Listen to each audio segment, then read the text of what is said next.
Harga OTR RM51,000. Tuan puan letak 10% down payment. Bulanan lebih kurang RM555. Kata apa tu? Ini adalah Pro 2 Azia Evan. Kejap lagi kita akan deliver, customer dah on the way. Fira nak tunjuk macam mana kita nak check nombor chassis. Biasa kalau customer datang, kita akan check nombor chassis bersama dengan klien lah. Okey, yang pertama, cara check nombor chassis macam mana? Boleh check dekat sini, dia ada tampal dekat sini. Betul ke tidak? Kita check kat sini. Nombor belakang dia?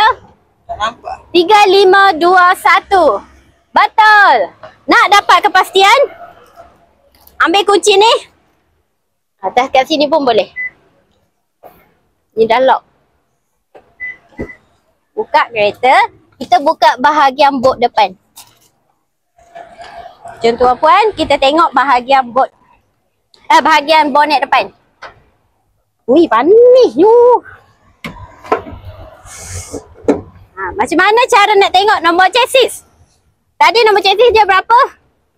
3521. Tuan-puan tengok dekat sini. Betul ke tidak? 3521. Betul, pandai. Lepas tu kita cek nombor enjin kedua. Biasanya kita akan cek nombor enjin. Nombor enjin dia F54D. Kat situ korang. Nampak tak? Nampak, bijak. Bijak kat situ korang. Untuk waranti bateri adalah 1 tahun ataupun 20,000 kilometer perjalanan. Diberi 2 kunci. Bila 1 berapa?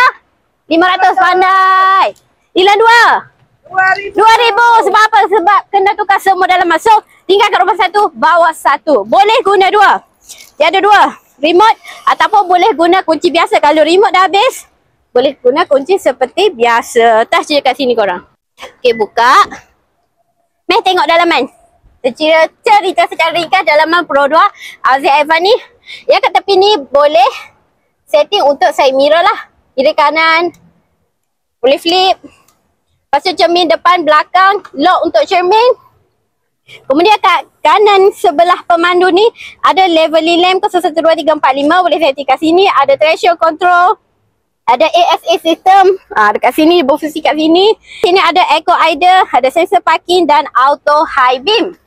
Kat bahagian kanan, kat bahagian pemandu steering ni ada button PWR. Lepas tu yang ni boleh adjust untuk bahagian multimedia radio. Untuk Azia Evan dia berbeza dengan Azia lain. Azia Evan dia ada multimedia screen macam ni. Kalau yang lain masih menggunakan radio biasa je. Okay, ni untuk bahagian radio. Kalau korang boleh setting kat sini pun boleh. Yang ni untuk answer call. Yang ni untuk bahagian trip boleh setting dekat sini. Yang ni reduce noise. Yang ni untuk kurangkan kelajuan. Lajukan kelajuan. Untuk bahagian ikon ada kipas lah. Ada kipas, naikkan, turunkan. Untuk bahagian suhu, naik, turun. Ada ikon front rear. Kalau ada kabus boleh guna.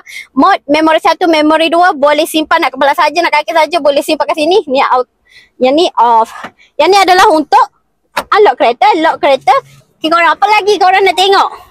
Azia ni kan, Azia Evan ni sangat jimat.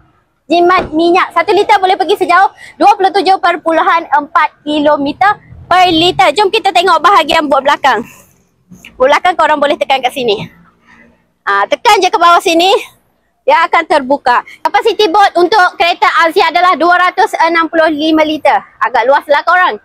Untuk bahagian bawah ni dibagikan dengan sporing dengan tayar. Kalau jadi apa-apa, boleh tukar tayar. Kalau bocor boleh tukar tayar. Saya nak tutup, korang tarik kat sini. Tarik dekat sini. Tolak je. Nak tahu jenis Azia apa, korang tengok kat sini. Contohnya korang buat kereta, nampak kereta Azia kat tepi jalan, kat depan korang. Tengok je Azia dia tulis apa. Azia EV bermakna ini adalah Azia Evan.